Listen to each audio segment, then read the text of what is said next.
Hello, everyone, and welcome. We're thrilled to have you join us today for today's exclusive session, Film and Digital Radiography, Optimizing NDT for Oil and Gas.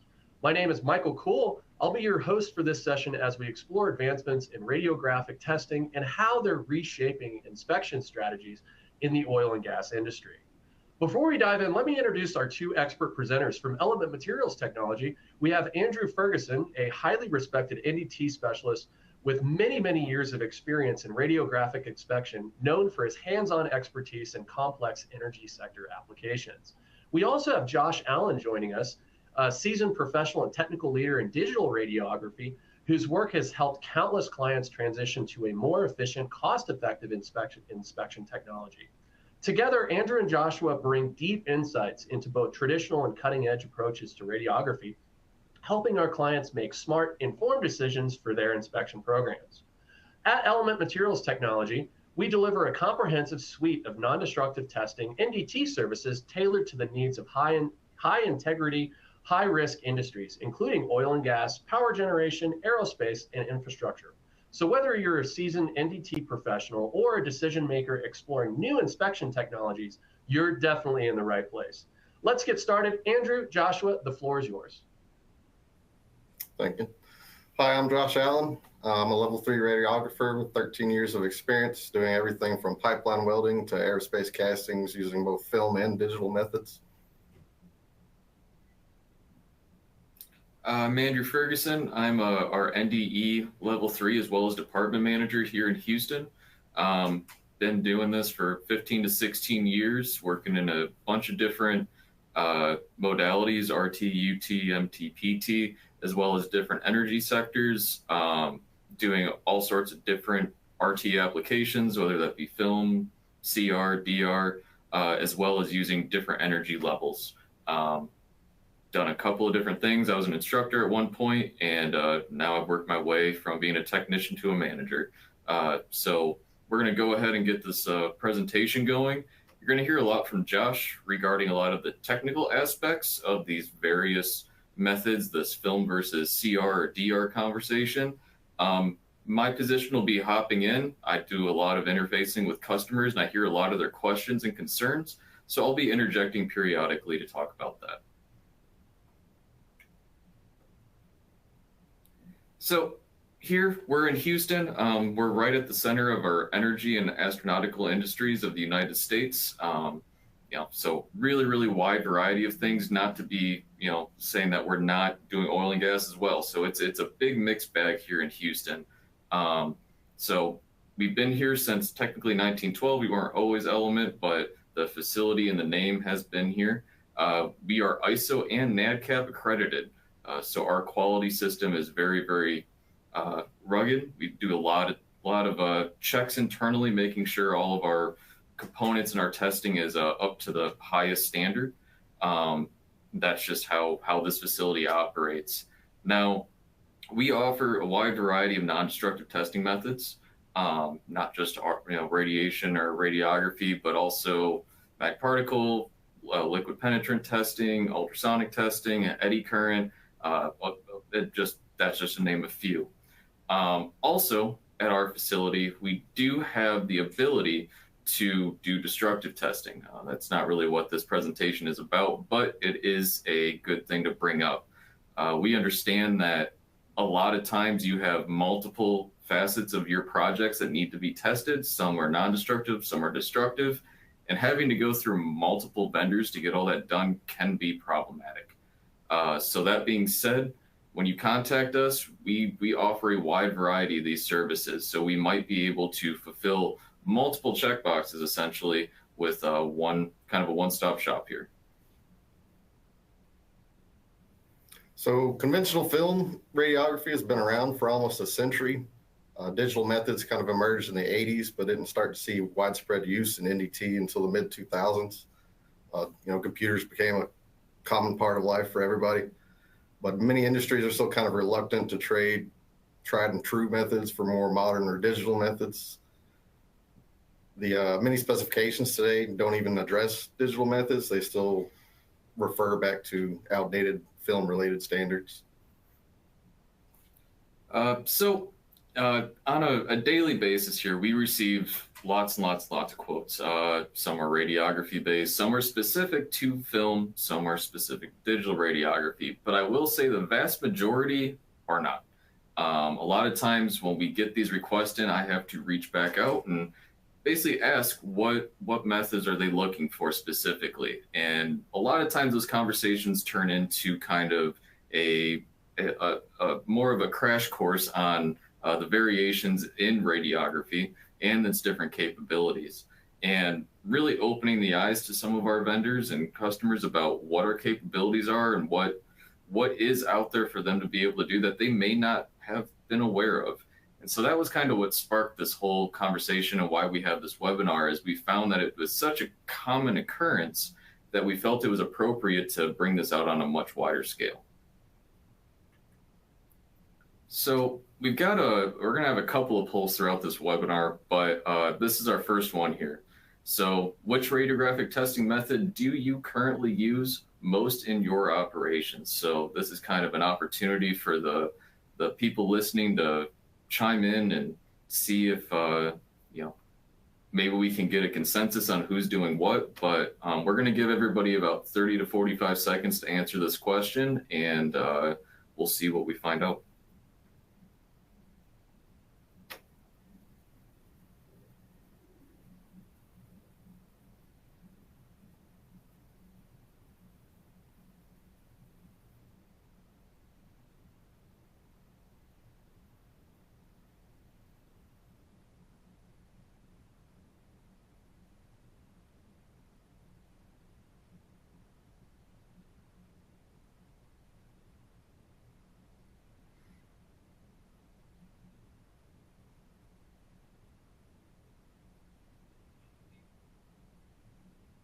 Let's push forward here. All right. So just from everybody who was able to get in, I'm sure there's maybe a few who are trying to get in there at the very end here. Looks like the vast majority is still using film radiography, which I can say I am still partial to. As great as our digital options are, I started with film. It will always have a place for me. It looks like next is digital radiography or doing multiple methods. That's awesome. We're going to get into the differences in these multiple methods and kind of the pros and cons of all of that stuff.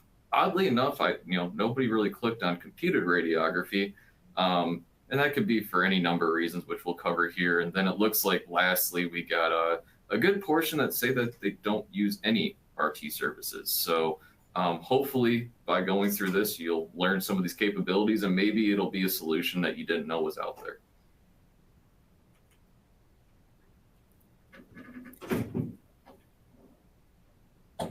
So despite digital radiography gaining acceptance across a lot of industries, there's still a lot of differences between film and digital. The entire point of this presentation is to kind of explain some of those differences. One of the biggest disadvantages with film is that it has to be chemically processed. This requires light-safe dark rooms, dedicated processing tanks, potentially dangerous chemicals. This is in addition to the consumable cost of film and chemicals. So again, as a manager, we do this internally, and so I spend a lot of time logistically making sure we have what we need. And yes, the process that we go through here from an industrial standpoint is not really any more different than just producing regular photographic film. We use all pretty much the same chemicals, just on a larger scale. So that's still there, but realistically, obviously on a personal level, most everybody has switched to digital radiography, so that is kind of a dying skill set, but it is still the same. So again, if you're kind of wondering how this works, it's really that simple. We use developers, stop baths, fixing agents, washing agents to produce a final image. But yeah, there is a lot that goes into it on the back end there. Manually processing film is particularly troublesome and labor intensive. You have a whole lot of different factors you have to take into account, from cleanliness to drying the film. Technicians have to dedicate a lot of time and effort to this, and their experience plays a big role and keeping up with all those factors. Deviation from any of them can result in a poor image. So dealing with weather is also a big deal with mobile radiography trucks because you have to keep the chemicals at a specific temperature. Automatic processors get rid of most of these problems, but they still have maintenance involved. You're still dealing with water circulation, replenishment of chemicals, and waste disposal. Processors have a lot of moving parts in them, mostly made out of plastic, and they wear out over time. The hoses can get clogged with algae. The chemicals create a white film inside the processor that has to be cleaned out. The rollers can get swollen, leave artifacts on the film. So there's just a lot of maintenance and cleaning involved. Access to a water supply is a major mobility concern. Mobile radiography trucks try and deal with this by just having large tanks full of chemicals that you can dump and refill at a home station, but that's not always feasible when you're traveling cross country chasing welds. Digital methods obviously have no need for water or drainage. Environmental concerns are also a thing with film. All the chemicals used are considered hazardous. They have to be disposed of properly. Film itself is also a physical waste once it's exceeded its usefulness. Storage of film is also a problem. Temperature, humidity, physical space, and the possibility of physical damage must be considered. There are entire climate-controlled warehouses dedicated to storing radiographs. So you can imagine a cross-country pipeline with hundreds of thousands of images and the money that would be saved by just putting that on a single hard drive. There's also the issue of getting the images to customers. If you have to ship it to a third party, that's just adding more turnaround time. With a digital image, you could just cloud share it. A conventional film has a lot of supporting equipment involved, from view lights, densitometers, magnifying glasses. A lot of these things have to be certified and calibrated on a regular basis. Digital methods, on the other hand, don't have as many supporting components. In simple terms, it just replaces the film with a digital detector of some sort and software that translates that into a digital image that you can read on a display. Light-safe darkrooms, densitometers, all that stuff's not needed with digital systems. You don't have the consumable cost of film or chemicals either.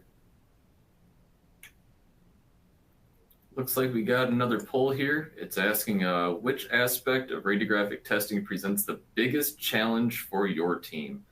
I don't know if we're able to pick multiple here. It looks like there's an all the above, but yeah, I'm sure a couple people have some opinions here. So we'll give it about 30 to 45 seconds again and see what we come up with.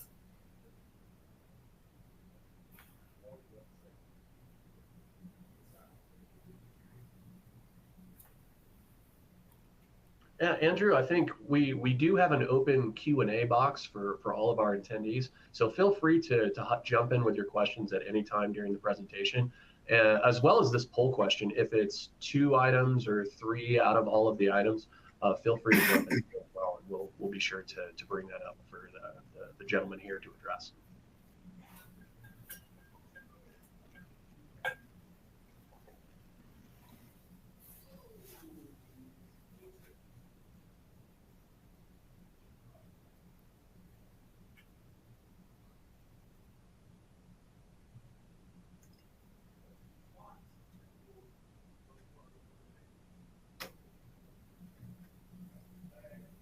I think that's enough.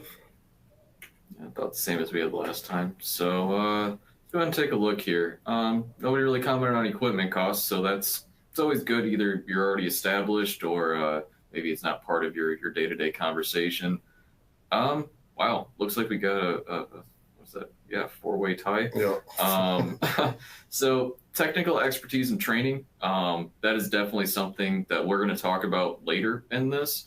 But that is certainly a big cause for anybody who's doing this. Interpretation of results, again, kind of goes back to the technical expertise, but yes, again, it is going from a conventional film to a digital platform. There is a difference, different standards, different requirements. It's an entirely different world basically when it comes to, especially in aerospace with reference radiographs and things of that nature.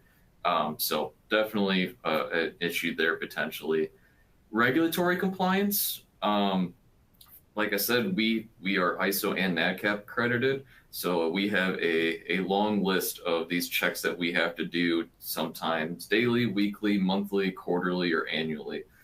Some of this we will have done as part of like a maintenance program with a third party coming in, but a lot of it, especially Josh here, does a lot of our own internal ones, and it's not necessarily a quick process. It is something that is required, and you're just going to have to be aware of that and know that you're going to be dedicating some time just to stay in compliance. And then lastly, we got time constraints. Yeah, definitely. If talking about film and the developing process, it is not necessarily all that quick. There's really no way to speed it up outside of a few variables, but not much. And yeah, and then we got all the above. Mr. Still, we can definitely get with you at the end of this and discuss some of that.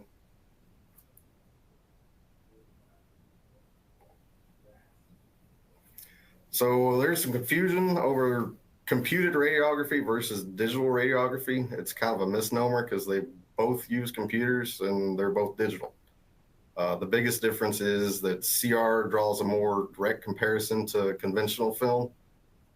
That you put a plate inside of a cassette and then it still has to be processed through a laser scanning machine. DR, on the other hand, there's no scanning process. It just immediately creates an image. Yeah, and like I said at the beginning, this is a really, really common question we get when interacting with customers. A lot of times, it is confusing, that you think computed, digital, they kind of go together, but just to make things confusing, we do separate them in our industry.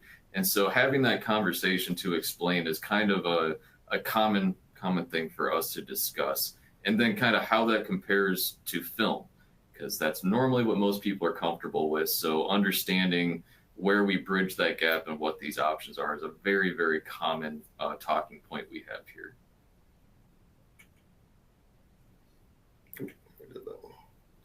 So time constraints is obviously the biggest requirement from clients that need inspections. This can range to about, it creates a lag with film where from the exposure to developing it, there's a lag there. With manually developing, this can be over half an hour. With automatic processing, this can be reduced to about 8 minutes. Whereas with CR, it can be around 3 minutes, and with DR, it can be almost instant. In addition to the reduced processing time, the actual exposure time is normally shorter with digital methods as well. A part may require just half as much exposure time on a CR plate compared to a piece of film. This can be even further reduced with DR panels. Energy levels are also normally slightly lower compared to film. With film, the only thing you can really do to reduce your exposure time is just switch to a less sensitive, faster speed of film. And depending where you're at in the industry, whether you're a user of radiography and these resources, or maybe a buyer and you use a third party, this all can equate to different aspects of it. So by limiting exposure, that cuts our time down, meaning that our exposure time. So that is less time that it takes in a lot of cases to get these parts done. So that's going to increase production, ultimately driving down cost a lot of times because of the time saver. The other aspect of it is safety. We talk about that a lot.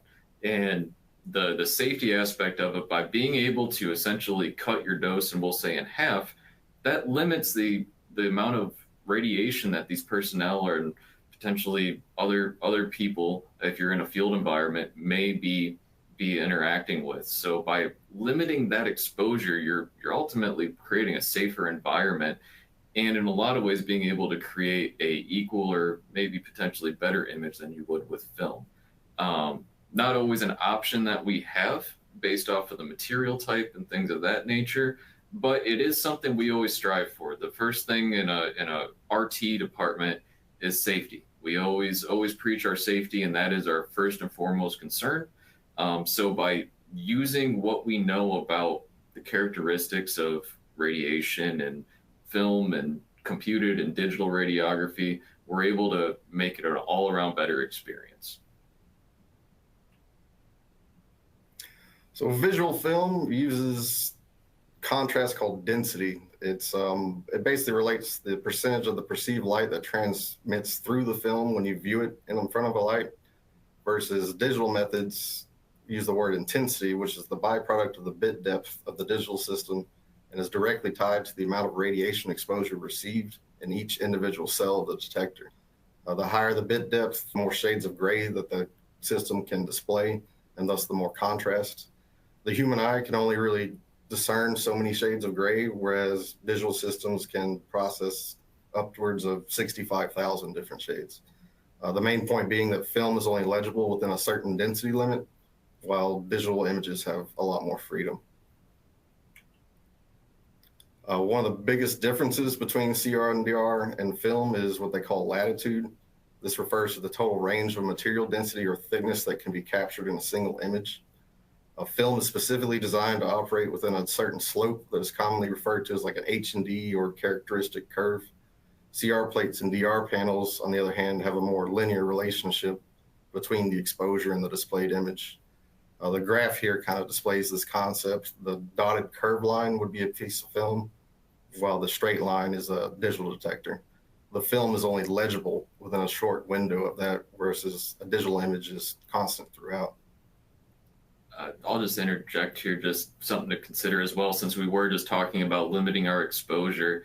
This also limits our number of exposures. By having more latitude, we're able to cover a larger spread of material thicknesses and sometimes surface area.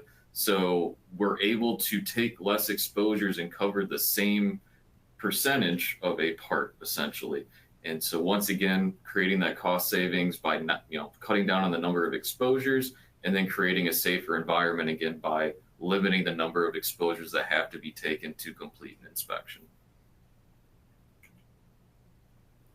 When using film, if you have a part of a lot of varying different thickness, you normally have to either use a multi-load or a multi-shot technique. With CR/DR, you can potentially avoid that. Complicated castings are a real prime example.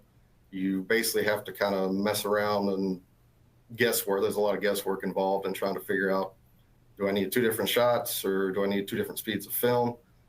And, there's just a lot of time wasted trying to figure out how to deal with things that have a huge difference in latitude. With CR&DR, sometimes you can avoid that altogether and capture it all with a single image. Digital software, it works almost the same as photo editing software. There's a lot of different filters and settings that can be changed. Contrast and brightness can be adjusted to view specific areas of a part. The image can be panned and zoomed to focus in on a specific area. Noise, sharpness, and all sorts of other things can be enhanced. With film, the only option you really have is to turn the light up or down. So it's just overall a lot more convenient to interpret images digitally than it is on a piece of film. With film, when you're measuring defects, you normally use either a flaw indicator or a magnifying eye loop or something of that nature. With the digital software, the measurements are built in. You can get much more accurate readings. You can zoom all the way down to a single pixel if you wanted to and make very accurate measurements. Another advantage is just being able to notate images. Many specs say that you can't write on the film for fear of damaging and or covering up an area of interest. With digital images, you can add notes and remove them with the click of a button. This is particularly useful for clients that might not understand what's seen in the image. You can label things, give measurements, provide intensity or equivalent of density. Additional part information can be added post-exposure as well. So that eliminates problems with, putting the wrong weld number in lead on your film. You can add it to a digital image. Most digital radiography software uses a file system called DICONDE, which is very similar to what they use in the medical industry to share x-rays between doctors. These files are extremely large, but they preserve the original pixel data, and all sorts of metadata can go with the image. So this cuts down on the paperwork because all your information about your technique is already in the file. Parts and projects can also be more easily organized compared to boxes of physical film. Note that there are many different software developers from different countries. They're not all DICONDE compliant, but in general, if you save an image under DICONDE on one software, you should be able to open in another software that's DICONDE compliant. Josh has brought up a lot of good points about the perks of the functionality of a digital image and that ability to zoom in and zoom out and make adjustments just like you would with an image. And then the retention. And, we talked about this a little bit at the very beginning about the kind of the disadvantage of film and having to store it. And depending on what, part of the industries you work in, sometimes people don't understand kind of realize what that retention looks like. So most codes and standards will require that original data. For film, it's the original film. For things like digital, it's the original raw files that have not been modified. Sometimes it's as few as a year or whenever the customer says we're good. We accept everything, we can move forward. Maybe a few years, but for some aerospace compliance, it's the life of the part. And for some of these parts, they might have a working life of 30 years. So imagine having to keep something around in a climate controlled warehouse for 30 years to be able to call that back up to stay in compliance. Not super likely. Whereas with these DICONDE compliant formats, you could put it on multiple hard drives or flash drives, or if you have a cloud-based system, if you're ever concerned about the physical retention of that, lots of different options here. And it's, we'll talk about it a little bit more, but it is something that, kind of gets overlooked, but it is, when it comes to having to retain this stuff, it does become a problem very, very quickly.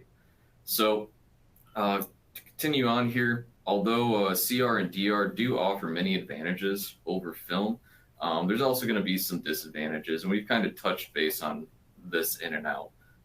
So we talk about creating an in-house program, and I think this kind of goes into what one of our questions here in the Q&A was. So every once in a while, we'll get customers who want to establish their own internal NDT quality program that involves doing RT. It's very easy to look at some of this stuff and go, oh, well, it's an easy adaptation, or you might have a salesperson in your ear saying, yeah, it's real easy. All you got to do is buy this stuff and plug it in and you're good to go. That's not always the case. We're going to get into a lot of the kind of the nuances here as we go into the digital world. And same thing, if you already have a program and you're trying to convert it to digital. If you already do a lot of film work, but you want to go the digital route, again, it can seem like it's a really easy process to just switch over, and it's very easy to jump in with both feet and think everything's going to be okay. Unfortunately, it doesn't always go that smooth for some folks, and it can put your company in a pinch or your program in a pinch. So again, we have things like equipment cost, additional training and process controls, limited access and exposure setups, typically inferior noise ratio. So that's your lack of resolution and clarity. So like I said, all of this stuff is all things we have to consider. So we'll go ahead and I think we talk about each of these kind of more in depth here moving forward. So we'll start with cost here. So DR and CR systems can easily exceed 5 figures. Mostly from when I price stuff out, it's closer to about 6 figures, if not more. So crude kind of film processing, like we talked about at the very beginning, you can do that for a few $100. The chemicals aren't super expensive. The associated equipment, it can be pretty basic and still be able to produce a quality image. If you start looking at those automatic processors, it starts getting expensive, but you're not talking about the same price as you would be for a CR or a DR system. Talk about wear and tear, things like that. That all comes at a cost as well. Things like film, a although they are very sensitive when it comes to the developing and the creation of that image, once they're pretty well cured and dried, you can handle them and you can't be super rough with them, but they will take a little bit of abuse. Sliding in and out of envelopes for packaging, things like that, they're pretty, I guess, robust when it comes to that type of abuse. Your CR and DR systems, not so much. As expensive as they are very, very fragile. And especially being electronic based, it just adds more and more potential issues that you always have to be on the lookout for. A big one is going to be your IT program, right? A lot of these companies, including ours, has a very, very robust firewall program, all for security purposes. Trying to get certain CR and DR software to communicate with that can be problematic. So again, a lot of times this isn't just a turnkey option. Again, kind of going more in depth with the CR imaging plates versus film. On a piece of film, if it gets scratched or there's an artifact or something like that, it's very easy. You just, you put it into a recycling bin and you retake the image. And hopefully you fixed whatever caused the problem in the first place. With one of these imaging plates, that's not the case. These are reusable, but that means if there's something damaged on that plate, when you go to reuse it, it's not going to go away. There's no fixing it. All you can do is basically replace it. And I can tell you at the cost of these being about $1,000 a piece for a sheet that's about 14 inches by 17 inches in size. Having to throw one of those out is very, very painful for a company. You'll hear a lot of things, especially from salespeople. And I can remember when these first got introduced into the industry, they would tote that you could create 1,000 images with one of these. That's not realistic. I guess maybe for a general purpose plate where you can afford some artifacts and things like that, maybe. But if you're doing high resolution, high quality images, especially in things like aerospace that are very, very particular about the quality of those images, you're closer to about 100 to 200 images on a single plate before you start seeing artifacts due to handling or just the amount of dose that's been received on that can create certain artifacts like ghosting and banding.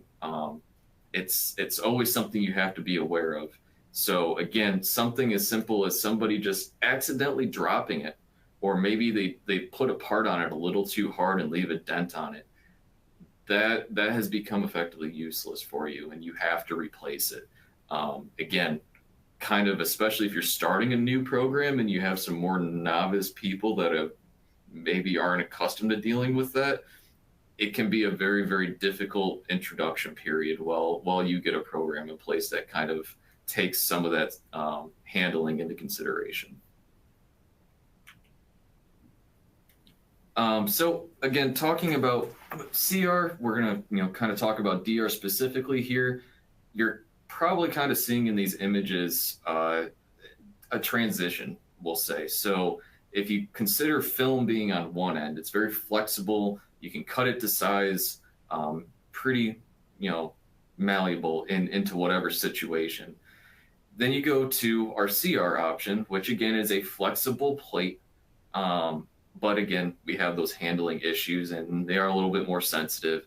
And now we're sitting at DR. And DR is a rigid panel. They come in a variety of sizes, anywhere from roughly 8 by 10 inches to some as large as 20 inches in dimension.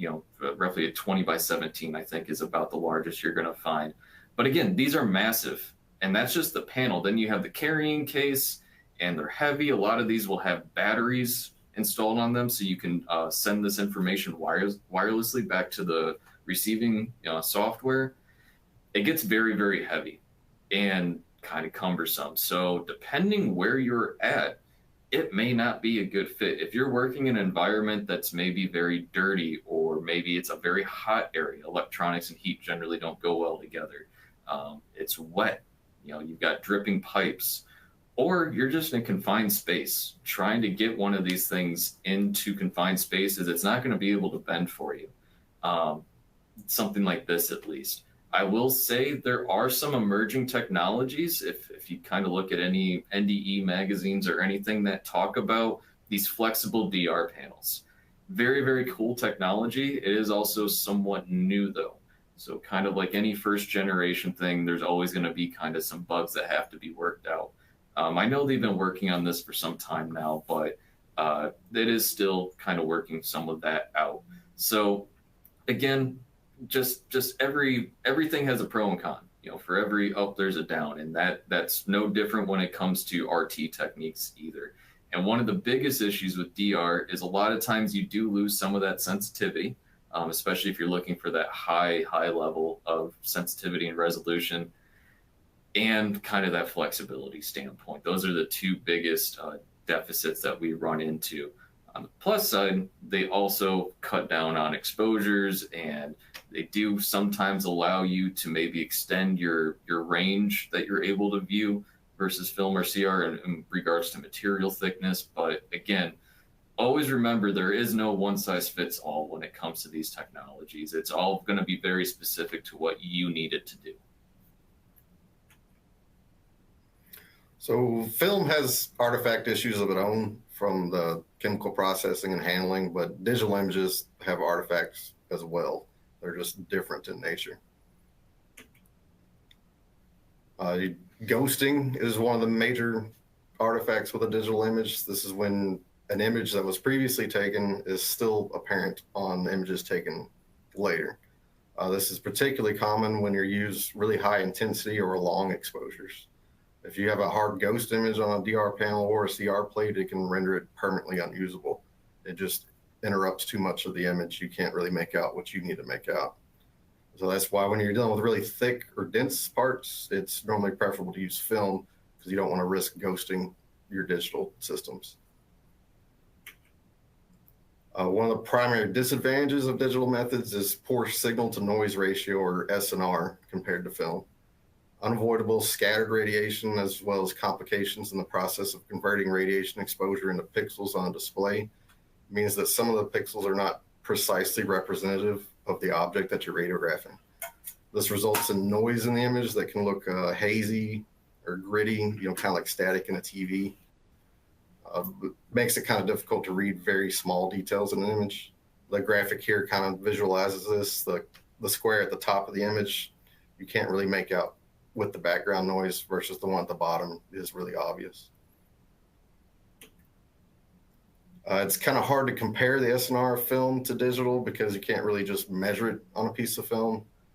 This document here gives you kind of a rough basis of comparison that you could use versus SNR on a digital image.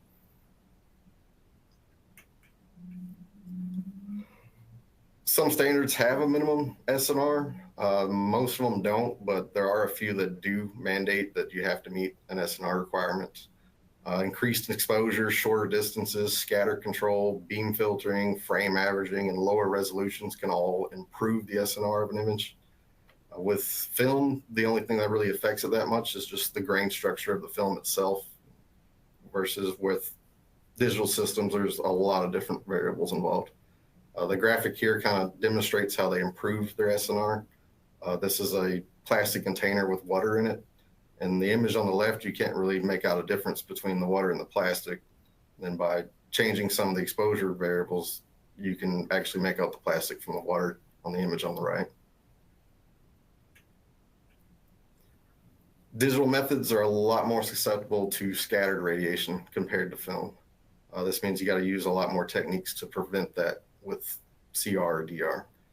Thin sheets of metal can be used to filter lower energy X-rays, while lead sheets or masking can be used to cover up parts of the detector that aren't necessary. The graph here kind of illustrates how various metallic filters can filter out lower energy X-rays that you don't really want going through the object in the first place. RT techs that are accustomed to just using gamma and film aren't going to be very familiar with all these techniques. So if you're using a tube and a digital detector, there's probably going to be some more training involved to figure out how to filter this stuff and protect from scatter better.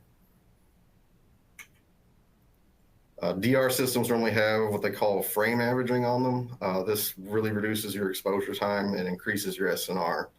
Basically, it just takes a bunch of really short single images and then averages them all together. This way, noise itself is kind of random. So if you take a bunch of smaller or shorter images and put them all together, this filters out some of the random noise. The graphic here kind of demonstrates that, makes it, the one on the right is obviously easier to read. DR panels can also suffer from dead pixels, kind of, just like old TVs and cell phone screens would get dead pixels in them sometimes. This happens with DR panels as well. The software itself will automatically compensate for this by just assigning a pixel value to that dead pixel based on the value of all the pixels around it. But an aging plate with a lot of dead pixels in it is going to have a poor image, and you have to maintain maps of the dead pixels.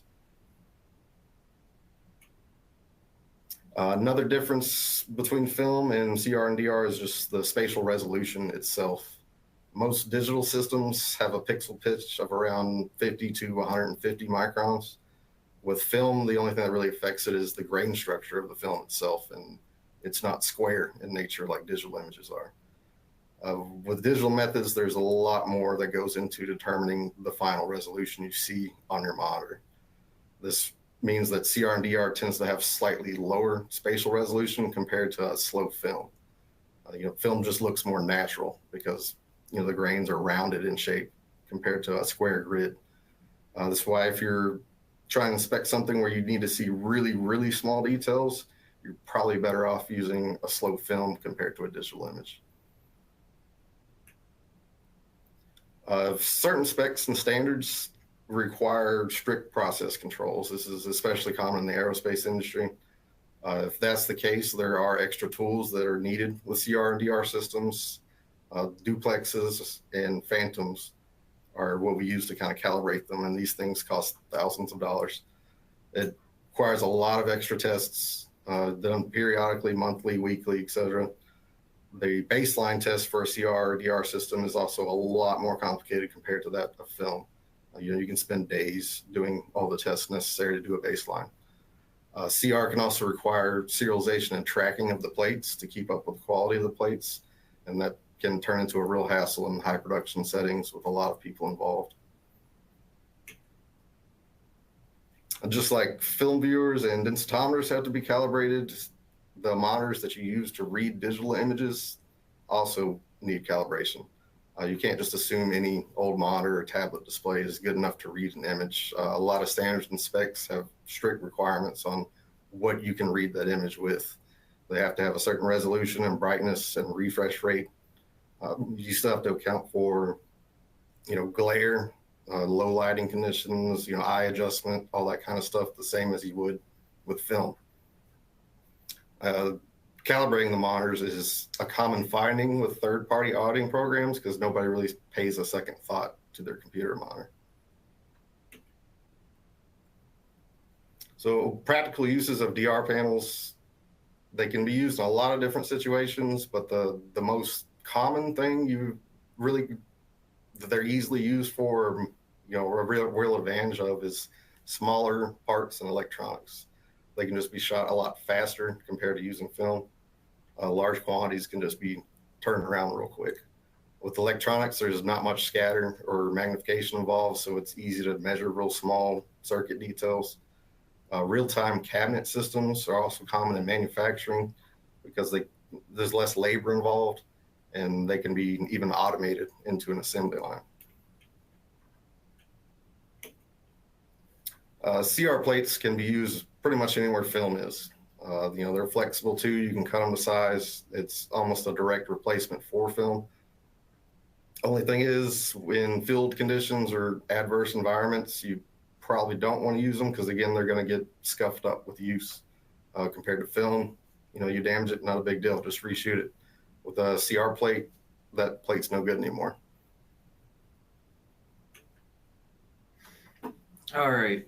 So a lot of technical information and kind of rounded out talking about the personnel. So, we spent a lot of this talking about the technologies and the capabilities, but there are some other things that maybe aren't quite so apparent. So whenever we do an inspection, generally it's going to be to a standard. And with that, the personnel who perform the inspection also have to meet various standards. So that could be AS&T, S&T TC1A, NAS 410, ISO 9712.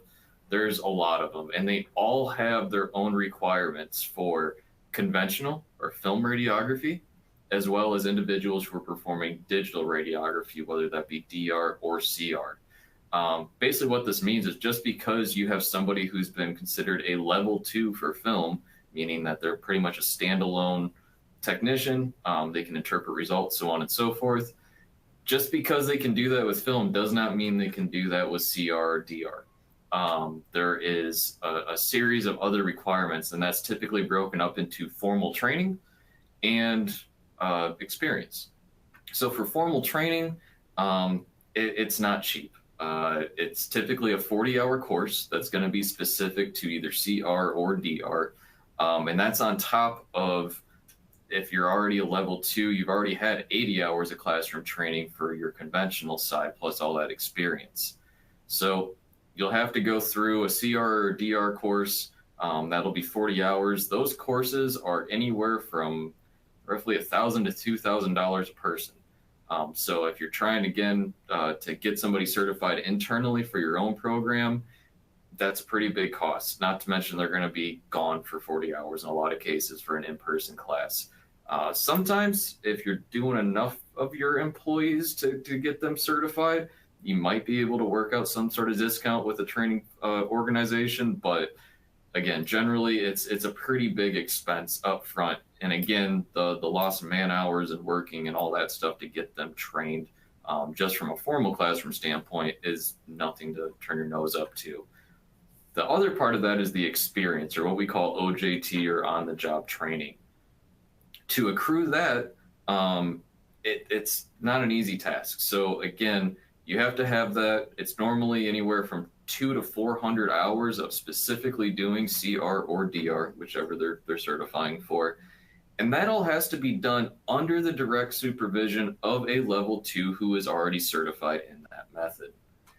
That means that even though you send them through a class, because they don't have that experience, they can't work by themselves. They have to have somebody who's already certified working over them, essentially, verifying that they're doing everything appropriately, and then signing off on that experience. Once they've reached the appropriate amount of formal classroom and OJT hours, then they can test out and become certified. But until that happens, you're in a lot of ways going to be having 2 people working on the same job that would typically be assigned for 1. And again, especially if you're a manufacturer, that is a cost that maybe, if it's not considered, could be problematic. And again, a lot of companies that are trying to build their own internal program, they run into this bottleneck very, very quickly, because they either have to pay a third party to come in, or they have to basically start out from nothing. And it can be very problematic and very costly. So that is something we try to offer here. We have multiple level 3s on staff, and so, as well as several level 2s in a variety of different methods of RT. So a lot of times we will try to help support that where we can, whether that's helping advance the program or advance the personnel, training, so on and so forth. So that is something that, if you're curious, you can reach out to us about, but it is something definitely to be considered of if you're looking to go this route. Again, talking about kind of starting up your own program here, and the investment that goes into it. You know, we talked about the hundreds of thousands of dollars that are put on the equipment, and then you have the training, so on and so forth. Life cycle of the parts, getting, reimbursed for your investment, that sort of thing. That's all stuff that needs to be taken into consideration. And if you're new to the environment and the program, that can be very, very important and detrimental if you don't take it into consideration. Looks like we got another poll here. It says, would you like a member of our team to reach out to you for further discussion? The Q&A has been pretty quiet, but again, I'm sure they're going to post our information up, and of course, you can always reach out to Element directly. So we'll give everybody a little bit to go out.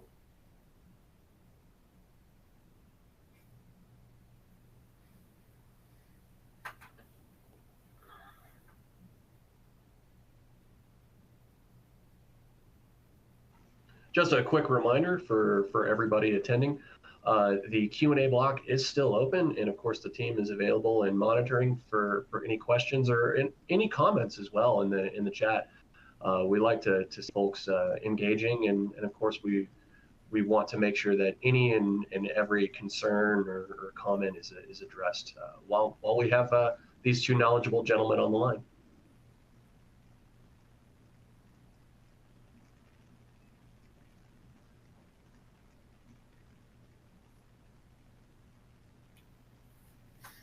All right.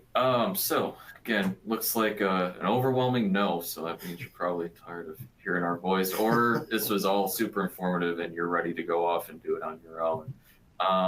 Again, if anybody ever has any questions, you'll see our contact information down at the end of this presentation. If something comes up in the future and we talked about it here in this webinar, again, always feel free to reach back out to us. We'll be happy to field those questions and hopefully help you or collaborate with you on whatever you're dealing with.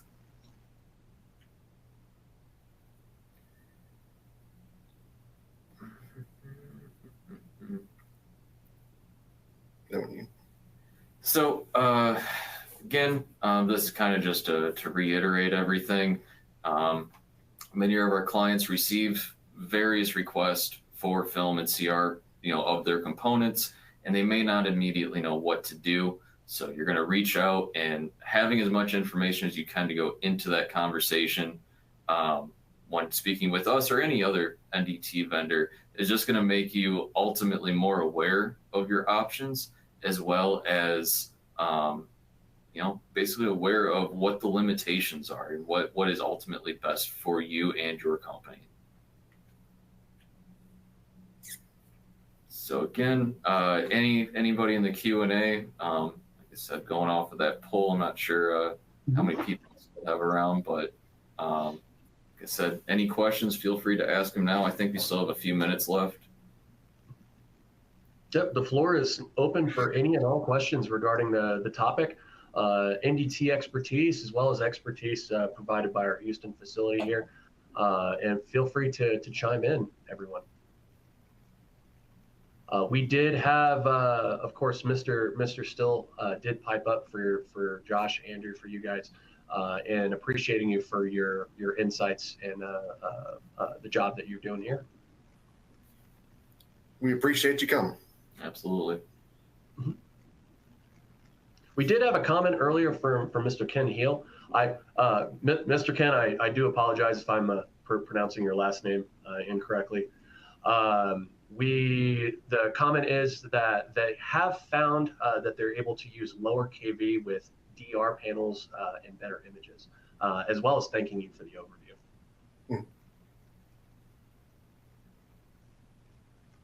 Yeah, no, and that's something, again, every material is different. And again, making that transition, a lot of people run into that because they assume if they have a technique designed for film, they should be able to adapt that over to just CR or DR. But a lot of times it is not a 1-to-1 ratio. It does take some work and some tweaking of your various techniques to create a equal or better image ultimately.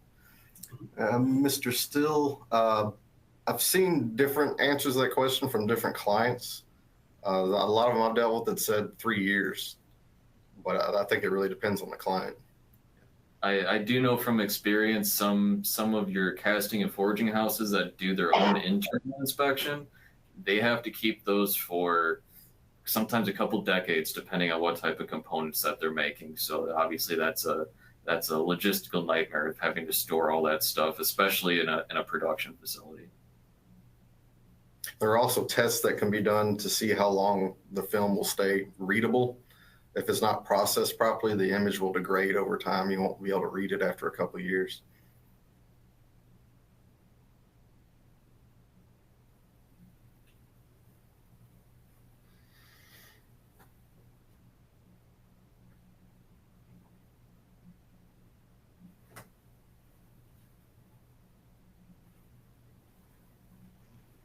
And the floor is still open. I think we can keep it open for another minute, gentlemen.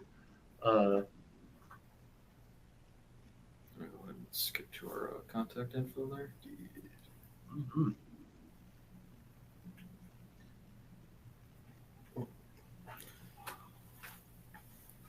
There we go.